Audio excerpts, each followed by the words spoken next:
Some of you have heard this story before, so I apologise. I'd lit a candle.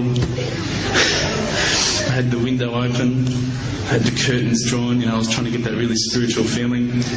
It was a nice summer night in Melbourne, as summer as it can get in Melbourne. And I was sitting there thinking, this is it, this is the night. I'd been, investigating all the spiritual proofs, all the scientific proofs about the fact that the mountains are the pegs, about, how the embryo develops inside, the woman, all these amazing proofs, but I still needed that little push. It was like I was on the edge of a cliff. I was ready to jump. I just needed a push. So I was sitting there. It was very quiet. I was reading Quran, and I stopped. I said, Allah, this is my moment. This is the time I'm about to jump into Islam. All I need is just a sign. Just a little sign, nothing huge, maybe a bolt of lightning. Maybe half the house could fall down or something, just small. It's small for you, man. You created the earth, come on. So I sat there. I was waiting for the candle to start lighting up to 4 metres high like in the movies. And I go, okay, go. And subhanAllah, nothing. Absolutely nothing happened. I was really disappointed, to be honest. So I sat there and I said, Allah, this is your chance. I'm here. I'm not going nowhere. I'll give you another chance. Okay, maybe you were busy. I know it's daytime over the other side of the world. There's a whole lot of stuff going on. Maybe this time it could just be like a car backfiring. Something small. All right, half the house, the candle. Let's forget that. A bird could fart outside. I don't care. Just anything. So I said, okay, go. And subhanAllah, absolutely nothing happened. And I mean, I couldn't have even said, oh, that was it. That creak just then in the wall, that was it. Absolutely nothing happened. I was really disappointed. I was gutted. I was sitting there thinking, this is it, this was my last chance, Islam, and I haven't found it. I pulled back the Quran, I turned back to where I was reading. SubhanAllah, the very next verse on the next page, for those of you who ask for signs, have we not shown you enough already? Look around you, look at the stars, look at the sun, look at water. These are the signs for the people of knowledge. SubhanAllah.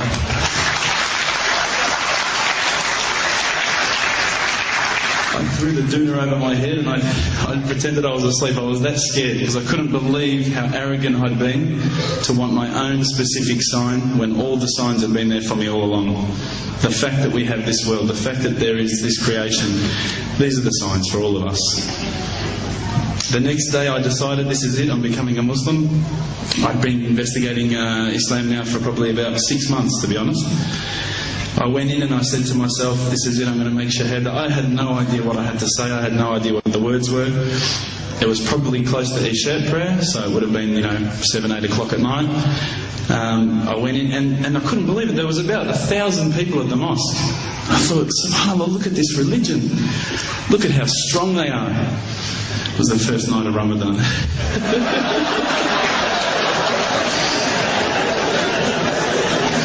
Ramadan Muslims.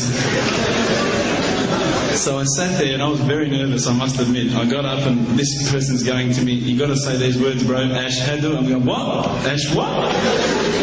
Can't I just say it in English? No, they say, no, you got to say it in Arabic. And I thought, looked out over the sea of beards that I could see in front of me and I thought, if I get these words wrong, I'm a dead man again. I had this fear, And they were staring at me, and I don't know if you know this, but Australians can't stare. Lebanese people can stare. So I was sitting there, I was very scared. I got up, and subhanAllah, as soon as I started to say the words, all fear went out of my mind. It felt as though a shower was inside my head and someone had just turned on the cold tap. It felt like I'd been flushed clean. I said the words, and I wasn't expecting so many brothers to come up and yell, Takbir, Allahu Akbar, and start kissing me and hugging me. Now, I'd never been kissed by that many men in my life. But it was a beautiful day, I must admit. And that day was the day that I had more brothers than I could ever imagine, more sisters as well.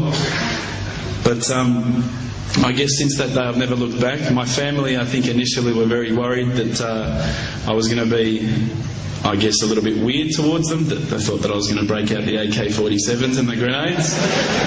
But they realised, I think, soon that this religion was actually making me a better person. Prior to Islam, you're not going to believe it, I had a mohawk.